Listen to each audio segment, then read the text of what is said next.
It was the evening of Boxing Day, and 19-year-old Katie Brisco was at her sister's house babysitting her niece and nephew. She totally doted on them. They were her world, they were her life, and that was just the end of it.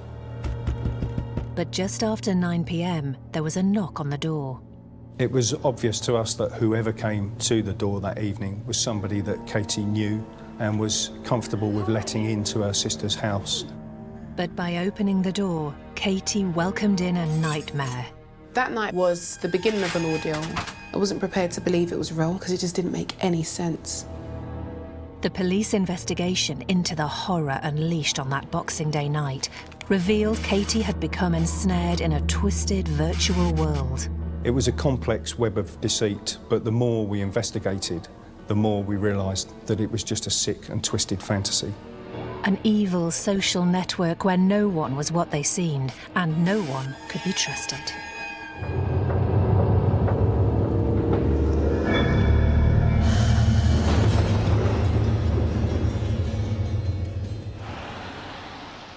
Boreham Wood in South Hertfordshire has been called the British Hollywood because of its proximity to Elstree Studios.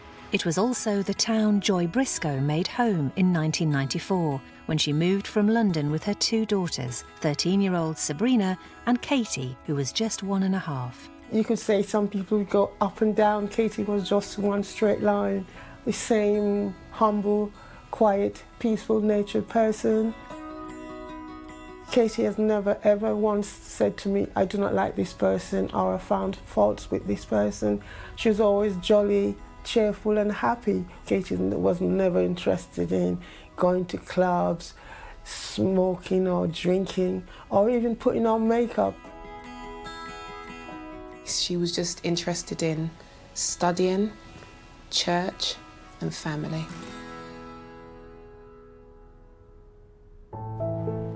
"7 days passed after the Lord struck the river. Then the Lord..." From a young age, Katie became involved with the local church. Oh, everybody loved Katie. She was a dear, dear soul. She would come into the church on a Sunday morning with a big smile. She would sit down on the back row of the back pew with other teenage girls in the congregation. Everybody loved her. She was a dear girl. In 2007, when Katie was 15, she became an auntie for the first time to a baby girl, and the following year, her nephew was born. She always wanted to be around them. There wouldn't be a day where she probably wouldn't see them or want to babysit them. Even if I was there, she'd just be there. I think it's because she didn't want us to be fussing over her as the youngest anymore. So she took it in her stride.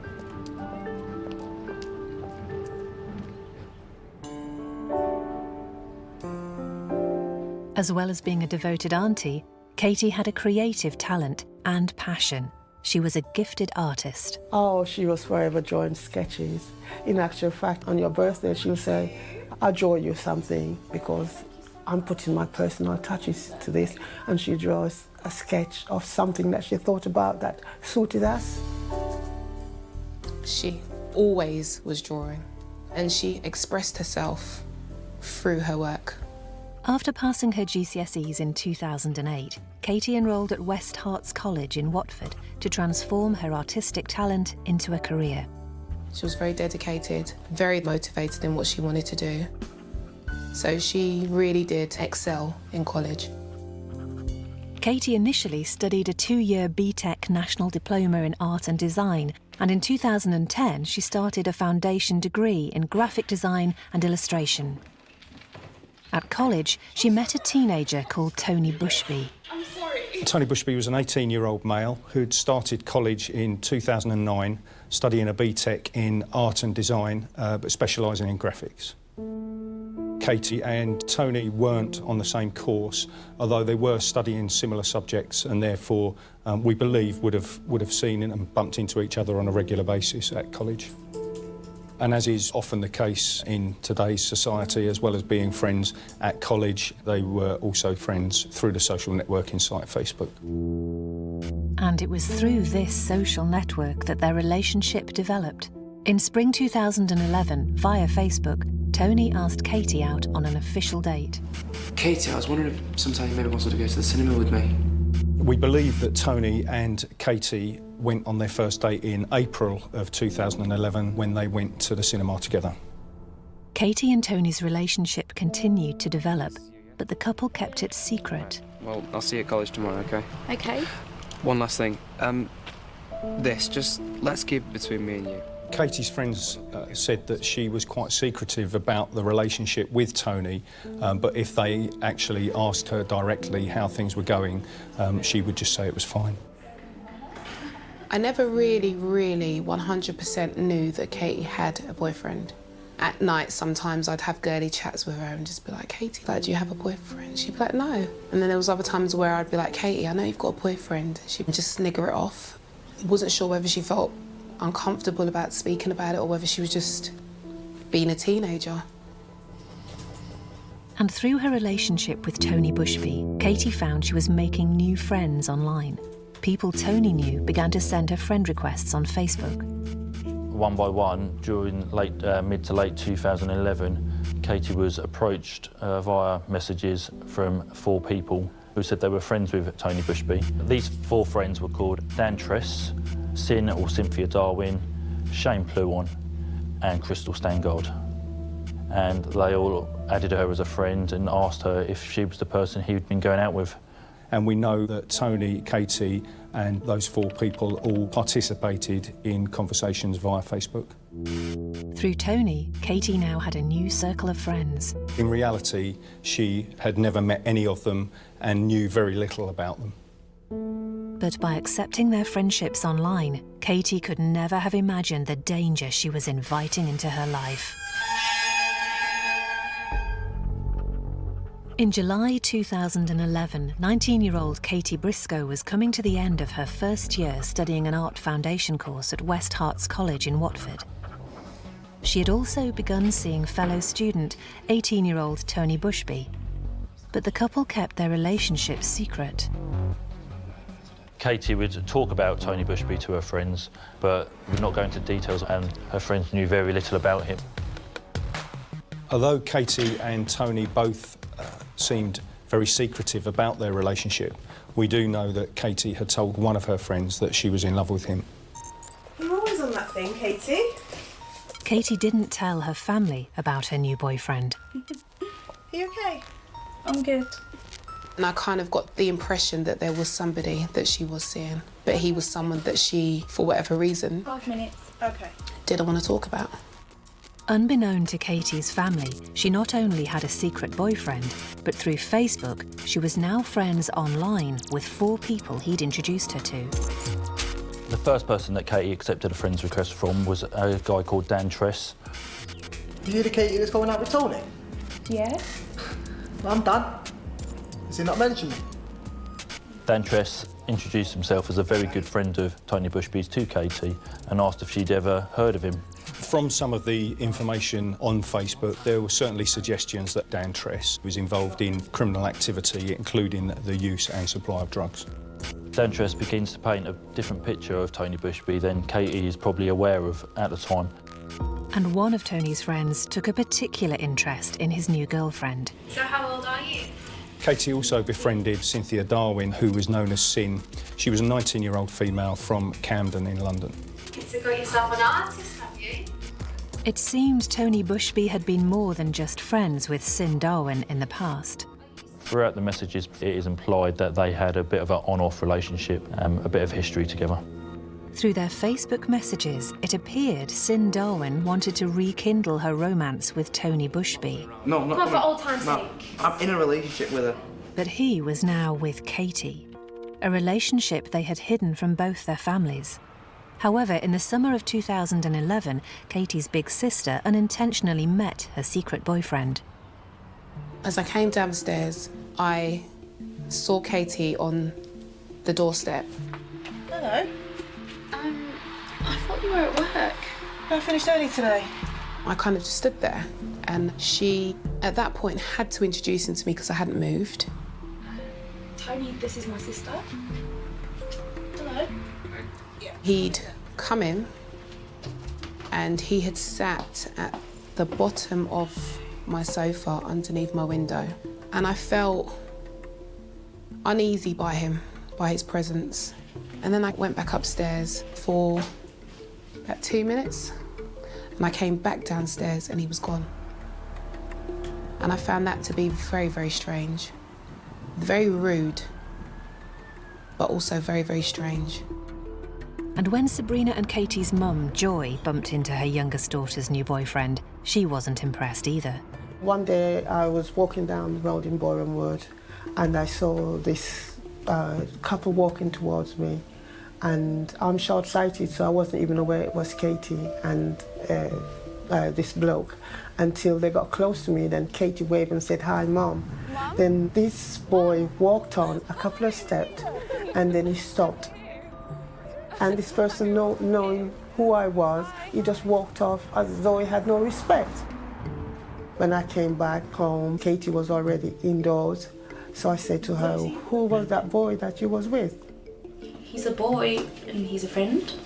She clammed up and never answered any of the questions. Tony Bushby had not made a good impression on Katie's family, and they were determined to find out more about her mystery boyfriend. I became concerned. My questions became a bit more intrusive, and her answers became a bit more faint. I kind of didn't really get anywhere at all. Meanwhile, Katie continued to talk online to the new friends she had met through Tony: Dan Tress, Sin Darwin, Shane Pluon, and Crystal Stangard. The conversations that took place between that group of friends on Facebook were very much that they were involved in drinking, consuming drugs and living a party lifestyle. And Tony would distance himself from that type of lifestyle. Oh, you used to love my wild ways? Yeah, and then some of us changed. Some of us grew up. The reason was all to impress Katie, and he didn't want her to think that he was involved in that sort of behaviour. Katie had never met Tony's circle of friends in person. However, one in particular was desperate to meet her. On the 9th of December, Sin Darwin sent a message to Katie in an attempt to organise a meeting between the three of them, Sin, Katie and Tony. So, I've been trying to get Tony to agree to let me meet you, and he finally has, so when are you free? I am so looking forward to meeting you. Sin Darwin seemed to have some sort of romantic history with Katie's boyfriend, and it seemed she was very keen to meet her replacement. Sin, Tony and Katie arranged to meet on the evening of the 23rd of December at what I would describe as a remote, rural, wooded location. But Sin Darwin went to great lengths to justify her unusual choice of meeting place. Me and Tony usually go to this field. It's really near Boreham Wood, but it's really good because there's no one around and like the police don't bother you, so we can just make as much noise, have a laugh, have loads of fun, and it'll be really, really, really good. Was Sin Darwin's motive for meeting Katie genuine, or did she have a more sinister agenda?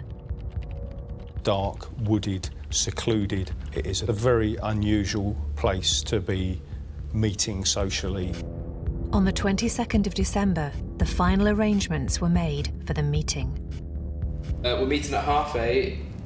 Katie, you can meet me at the... The plan was in place, but just as she kept her relationship with Tony Bushby secret, neither did Katie tell her family about the meeting. It was a Friday. We usually have a movie night where we would stay home, get a takeout. How about Chinese tonight, Katie? She had said to me not to order anything, and I had said to her, well, why not? What are we going to eat? And she'd said to me she's going out to a friend's house. So I had said to her, I'll drop you. Okay, then fine, I'll drop you. No, it's okay, I'll just walk over. Just randomly, I just said to her, I bet you're lying to me and you're going to see your boyfriend. No. And she went, Michelle. no, I'm not going to see my boyfriend. And then I go, I think you're meeting your boyfriend.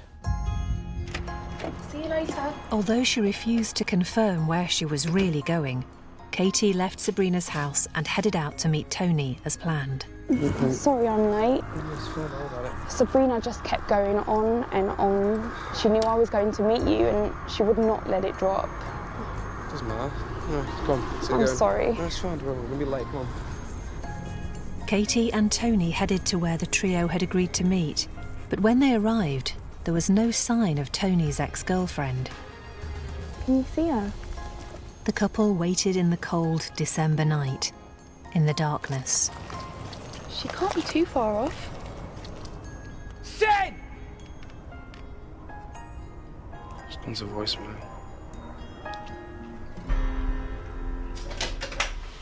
Katie? The next morning when Sabrina woke up, Katie wasn't where she expected her to be. She wasn't in bed. And I've come downstairs and I've seen her and she was lying on the sofa. Katie. Hi. What are you doing down here? She goes, oh, I came in and I was doing a bit of work on my laptop. Didn't think anything of it. The reality was, Katie had been online, talking on Facebook. I am so sorry, Katie. I am so stupid. You must hate me. In the early hours of Christmas Eve morning, Sin and Katie exchanged messages where Sin explained that she hadn't been able to get to the meeting because she got lost. I've been there hundreds of times and I didn't get there till 11 o'clock. But that she's still very keen to meet and was hoping to rearrange the meeting for Christmas Eve itself. We should definitely meet in a couple of weeks. Katie could not meet Tony's enigmatic ex-girlfriend until the new year. In the meantime, she celebrated Christmas with her family. Yeah, Christmas was a quiet one for us. We had a lovely Christmas, our usual Christmas meal, trimmings and everything. We had a fantastic time. It was a nice, quiet Christmas with all of us there.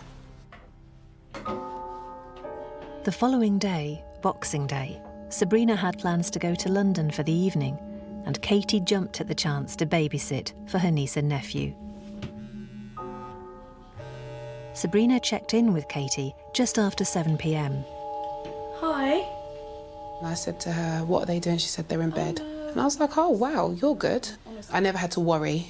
I didn't worry. I knew that they were safe in my house. I knew she was safe in my house. And I knew she wasn't going to go anywhere. All right, I'll speak to you in a bit then. Bye. But after that, Katie didn't answer her phone. I didn't get hold of her, so now I'm aware that the children are sleeping. I am aware that she's at home. I'm aware that she's probably got her headphones on, which was nothing new, and that she just couldn't hear me. So I kept calling. I kept leaving answering machine messages on the phone. Katie? So she hadn't answered it, but I've been in this situation with Katie before and not been able to get in contact with her. So no real alarm bells rang through my head at that point. I had called my mum and said to my mum, you know what, Mum, I'm going back first thing in the morning, but just pop into the house and just make sure that everything's okay.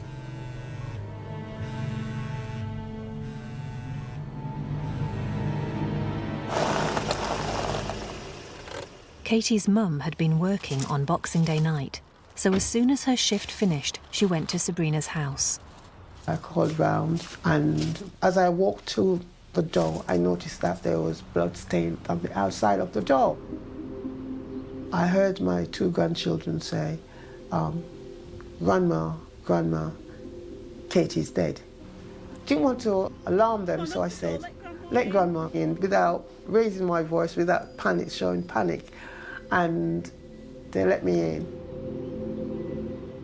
And they said, Katie's lying on the floor in the kitchen. Katie? Katie?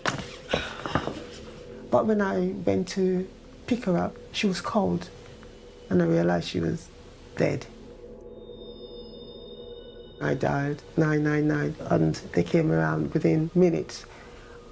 I sort of expected them to say she was okay, we're going to take her to hospital. And they turned to me and they said, I'm sorry, we're a bit too late. And then I realized that she had gone. And my first thought was, I didn't even get to say goodbye to my daughter. Katie had been brutally stabbed 23 times. One frightening fact was immediately clear. Katie must have known her killer.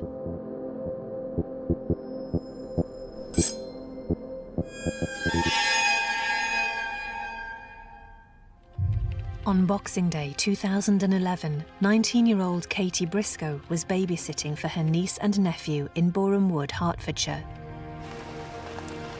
When her mum called round early the following morning, she found her daughter's body in the kitchen. Katie? She had been stabbed 23 times. I still expected them to say, we've made a mistake, you know, because I couldn't believe this was real. This was my beloved daughter that was killed like that. Even when they were saying to me that my sister had been murdered, it still hadn't registered because I couldn't think who would want to hurt my sister. However, the house, now a crime scene, immediately began to reveal telling clues about Katie's final moments and her killer. There was no forced entry to the house, and there were no signs of any struggle or any assault or attack having taken place at or near to the front door. So whomever Katie had let into the house had followed her from the front door through the lounge and into the kitchen where the assault actually took place. It was that made it clear that this was somebody that Katie knew. Katie, it seemed, had welcomed her killer into the house, and the police quickly understood the horror of what had happened once she had invited them in. Katie suffered a sustained and frenzied assault at the hands of her attacker. She suffered multiple stab wounds, and to be honest, it's an image that will stay with me for the rest of my life. Whilst the forensic team began to examine the crime scene and Katie's phone and computer were taken for analysis, CCTV also began to be viewed, and the police spoke to Katie's mum and sister to see if they could think of anyone who wanted to harm her. There was nobody that I would have thought would have deliberately come in and hurt her. So for me, it was just like a whirlwind. You had to not like the person to have been capable to do what they did. From talking to Katie's family, we were aware that she was in a relationship and had a boyfriend, although they weren't able to tell us a great deal about who the boyfriend was. Are they quite serious? From friends of Katie's that we spoke to, we were able to identify that Katie was in a relationship with Tony Bushby. The couple had done everything they could to keep their relationship a secret, but the police now had a lead to follow up. Initial police checks into Tony Bushby showed that he was not known to police and he had no criminal record. We were able to find an address for him, though. Officers went to the 18-year-old's home to speak to him. Hello? Does Tony Bushby live here? When we first went to Tony Bushby's house, he was actually out and the only person in was his mum. Why, is he okay? As a matter of course, we asked her if she knew what he'd been doing the night before. And then went out again? She told them that Tony had gone out on the evening of the 26th, that he'd returned home around about 8:30 p.m. to pick up some ID so that he could go to the pub, and that he'd then gone out and returned home around about 10 p.m. The interesting aspect was she said that when he returned home at 10, he was in a really foul mood. Thank you, Mrs. Bushby. Because the officers hadn't spoken to Tony Bushby, they had to return to his house a short while later, and this time he was home. Are you Tony Bushby? Yeah. I said to him that I wanted to speak to him about Katie. We've been told that you were in a relationship with her, to which he said quite defensively, no, I'm not in a relationship with her. No? It occurred to me that being an 18-year-old lad, that Tony might not like discussing girlfriends in front of his mother, so I asked him to come to the local police station with me, where we could talk in private. Thanks. In the car, Tony confirmed that he did know Katie and that he'd spoken to her on the previous evening on the telephone whilst he had walked to a local supermarket, and that she was babysitting. He had then got home about 8:30 in the evening. This was obviously different to what his mum had told us. So we had effectively a 90-minute window where we couldn't establish with any certainty where Tony Bushby was. It appeared Tony Bushby had something to hide. At no point prior to arriving at the police station did he ask actually why we were there or what had happened to Katie and why we wanted to know about her. His behaviour on that journey caused the two officers some concern, and at that point, taking everything into consideration, the fact that Tony Bushby and Katie were in a relationship together, the fact that whoever murdered Katie had been let into the house willingly, and also the fact that Tony's mother had given an account which differed from the account that Tony was given to us, led us to declare Tony Bushby as a suspect for Katie's murder. On the 27th of December 2011, at Hatfield Police Station, Tony Bushby was arrested on suspicion of Katie's murder. Once Tony Bushby was booked into custody, his clothing was seized and a forensic examination was conducted of him.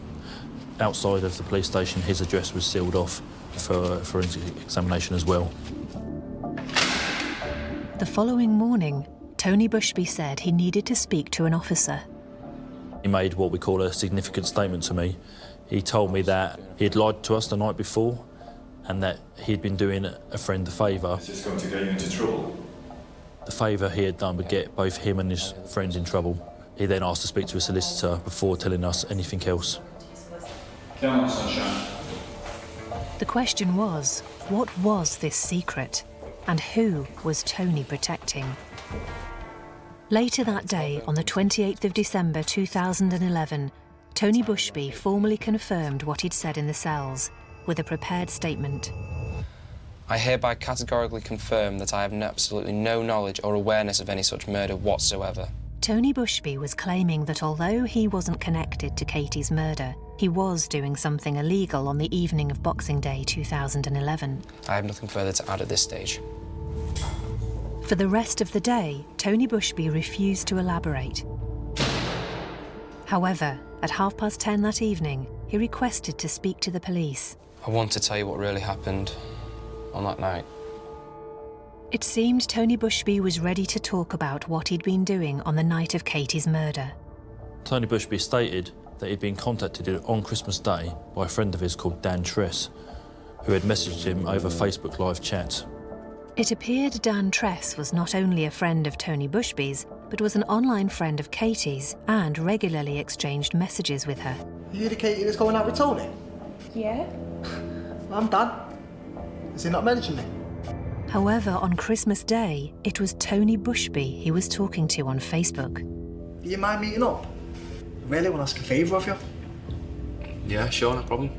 He said that Dan Tress arrived and picked him up at about 7 o'clock in the evening on Boxing Day. See ya. He told his mum that he was going to the pub with another friend, as Tress had a bit of a bad reputation and he didn't want his mum to worry. And in the car, Dan Tress lived up to that reputation. He told me that the favour was I need to pick up some drugs for him. Tony Bushby said that he had a think about it, but as Dan Tress had been a good friend to him in the past, he was prepared to basically take the risk and collect the drugs on his behalf. Dan Tress said that there was some spare time between them meeting and the actual scheduled time to pick the drugs up. So they began chatting about what they'd been doing at Christmas and what they'd been up to. After a while, Dan Tress turned the conversation towards Katie and had Tony Bushby spoken to Katie recently or called her. Dan Tress suggested Tony Bushby should call his girlfriend. Tony Bushby said that he then got out of the car and tried to telephone Katie, and he had quite a lengthy conversation with her. I said hello. It was at this point she told him that she was babysitting. Babysitting? And he told detectives Dan Tress seemed particularly interested by the fact that Katie was babysitting alone at her sister's house. All night? Then, Tony Bushby explained that Dan Tress suggested, because they had some time, they should go for a drink. Tony says that he's not got his ID, so they returned to his home, popped into his house and grabbed his ID. But Tony Bushby never made it to the pub. They realised there wasn't enough time to go for a drink anyway, so Dan Tress took him to the location where he was meant to pick up the drugs from. He said he was then driven to a grassed area. Dan Tress showed him where the bench was. Will you wait here for a bit?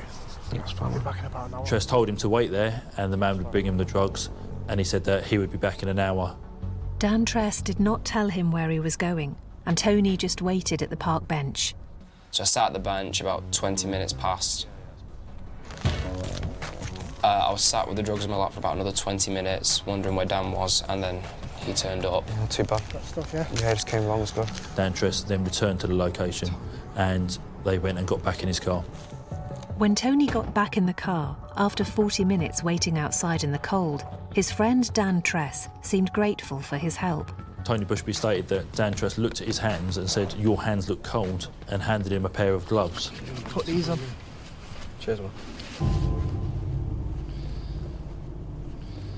After a few seconds, he felt his hands getting wet, so took the gloves off. When he looked at his hands, he realised that he had blood on his hands. Tony told detectives that Dan Tress's gloves were soaked in blood. He was quite shocked to see this blood on his hand, so then threw the gloves in the footwell of the car. What is this? And he received no answer from Tress, who just looked straight ahead and drove him the short distance back to his house.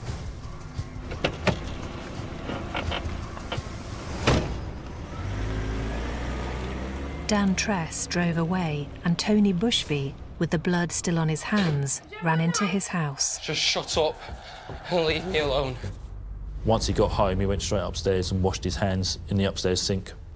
Tony Bushby was now facing the realisation that he had inadvertently covered up the murder of his girlfriend. It all seems to add up now, and I feel as though Tony Bushby said that since his arrest, he had been thinking about what had occurred on the evening of Boxing Day.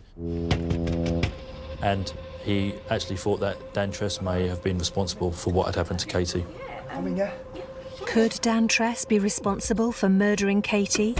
The police were confident that Katie had known her killer, and it appeared that as well as being friends on Facebook for 6 months, Katie and Dan Tress had actually met in person. Tony Bushby believed that Dan Tress had only met Katie once, and that was after he'd seen her in Boreham Wood and recognised her as being the girl in the picture on her Facebook profile, so had gone and introduced himself to her. The police needed to find Dan Tress. On the morning of the 29th, the investigation team were clearly briefed by me that locating Dan Tress was an absolute priority. The only information we had about Dan Tress was what was known from his Facebook profile, the fact that he was 19 years old and the fact that he came from London. So we set about trying to identify him from some of the various databases that are held, one, for example, being the voters' register. And what we were looking for was any trace of somebody by the name of Dan Tress. And Tony Bushby gave as much information as he could about his friend to help track him down.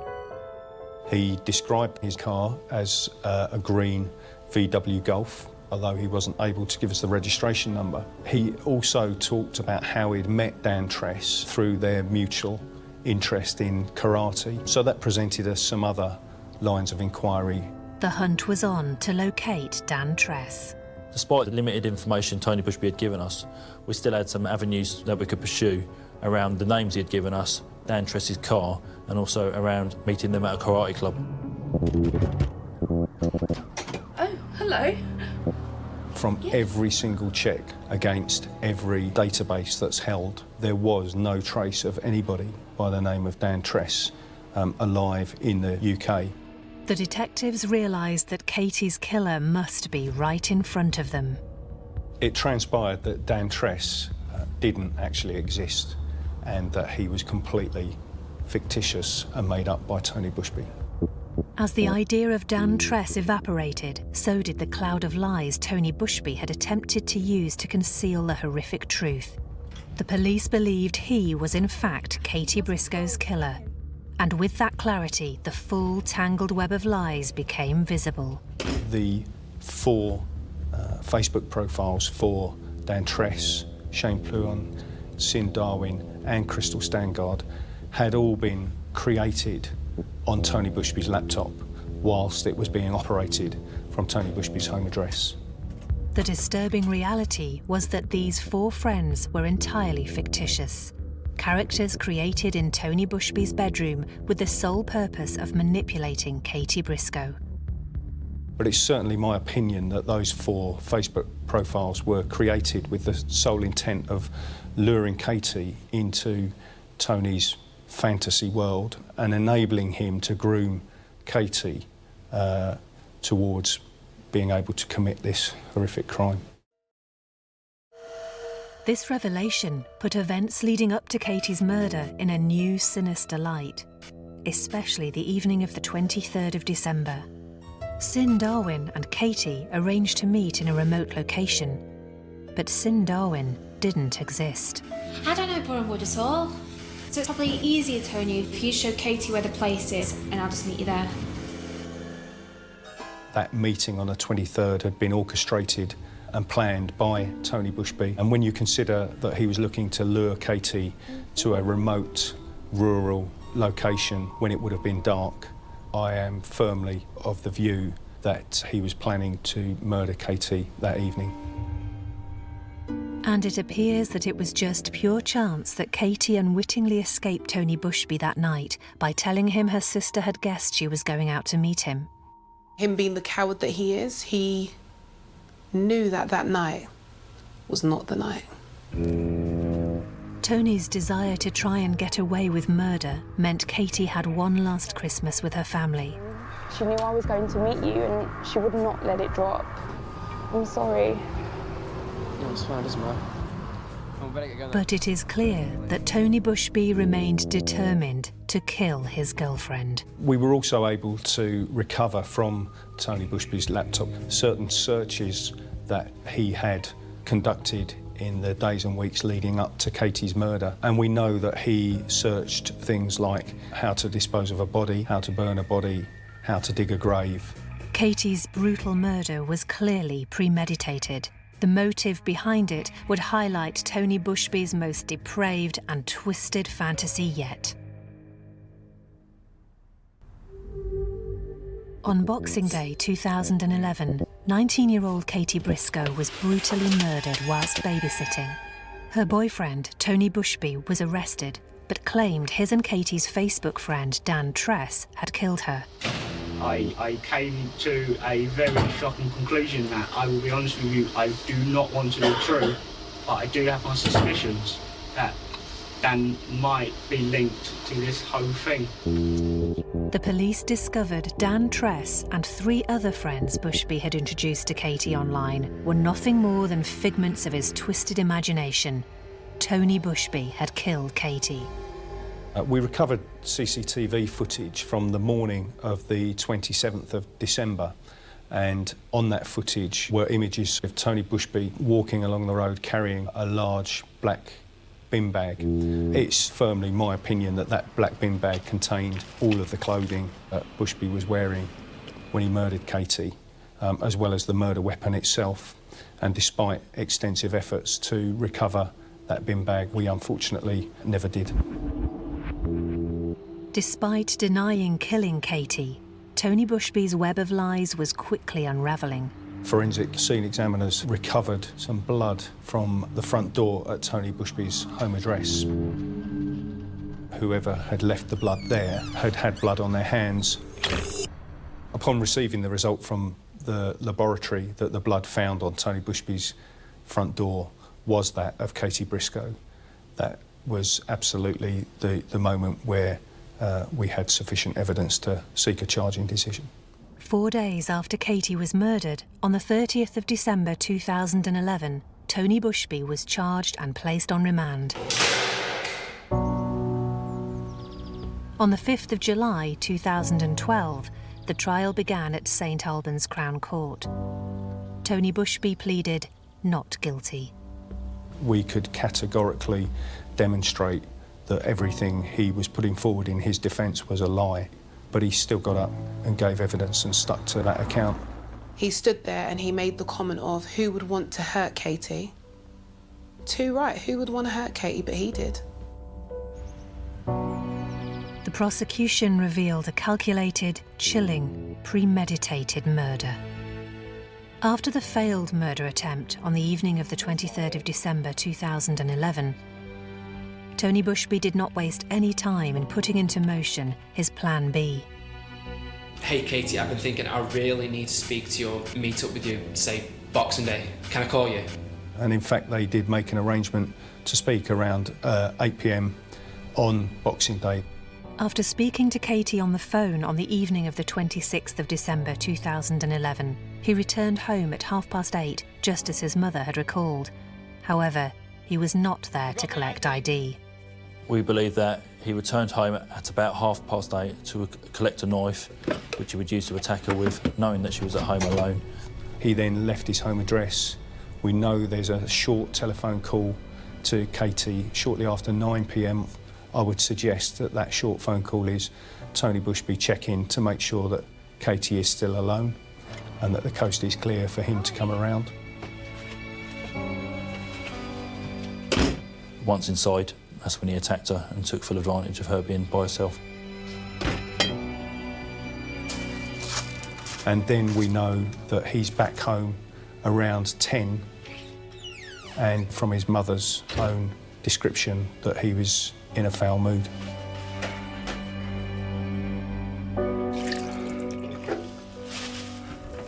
Once he had returned home, he searched on the internet how to delete your Facebook profile, but was unsuccessful. So what he did was archive any messages between himself and Katie. The following morning, he disposed of the clothing and weapon used in the bin bag. The horrific reality of what Tony Bushby had done to Katie was undeniable. For over 6 months, he had manipulated the 19-year-old and convinced her to keep their relationship secret so that when he committed his monstrous crime, there was nothing to connect them. But one mystery remained: Tony Bushby's motive for murder.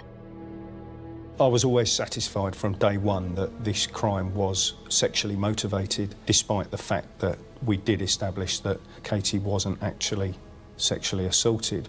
It is very well documented that some people actually gain sexual gratification from inflicting sharp injuries, and indeed the judge in his sentencing confirmed that he was absolutely satisfied that this had been a sexually motivated crime. Tony Bushby's online activity immediately before and after the murder on the 26th of December supported this theory. Tony Bushby had been viewing and searching for pornographic material prior to committing the offence. One disturbing aspect of that was that at the same time as searching for this material and viewing this material, he would also be looking at Katie's Facebook profile and sending her messages. The websites were all of rape, submissive black girls, forced rape on black girls. I was totally shocked. And in fact, having returned home after murdering Katie, Tony was viewing pornographic material within an hour or two of being back at home. The way Katie was attacked, combined with the times at which Tony Bushby viewed the rape pornography, terrifyingly implies that Katie's killer did not just have murder on his mind. I remember calling the phone several times and leaving messages, so I know that my voice was heard throughout that house. Katie, would you just pick up the phone? The motive was definitely sexual. And I just thank God every day that that one thing that he may have gone with the intention to do to my sister never ever happened. On the 24th of July 2012, Tony Bushby was found guilty of the murder of Katie Brisco. He was sentenced to life imprisonment to serve a minimum of 25 years. He has no remorse. And he's taken one of the most loveliest people you'll ever meet's life. For what? I look at him with utter contempt. From prison in 2013, Tony Bushby asked to see the police to confess to his crime and apologise to Katie's family. But when the police interviewed him, it seemed the murderer was once again playing twisted games. He didn't provide any information about how or why, and suggested that he'd actually committed the crime at a time when he'd blacked out. It's a bit lame to suggest that you want the family to know that you're feeling that remorse, but then not give them the answers that they want. Can he give us her back? Will she ever be back? So why should we ever forgive him? I think Tony Bushby is a very dangerous individual, and that everybody is much safer because he's behind bars. While Bushby faces living most of his adult life behind bars, Katie's family has to cope with her loss every day. I will never ever understand it, but at the same time, I have to and have learnt to be strong. There was times when I felt I've been asleep for 2 years and I wish someone would just wake me up and tell me that I've been having a nightmare, and I'll be so grateful to that person, because I can't accept the fact that she has been taken away from me.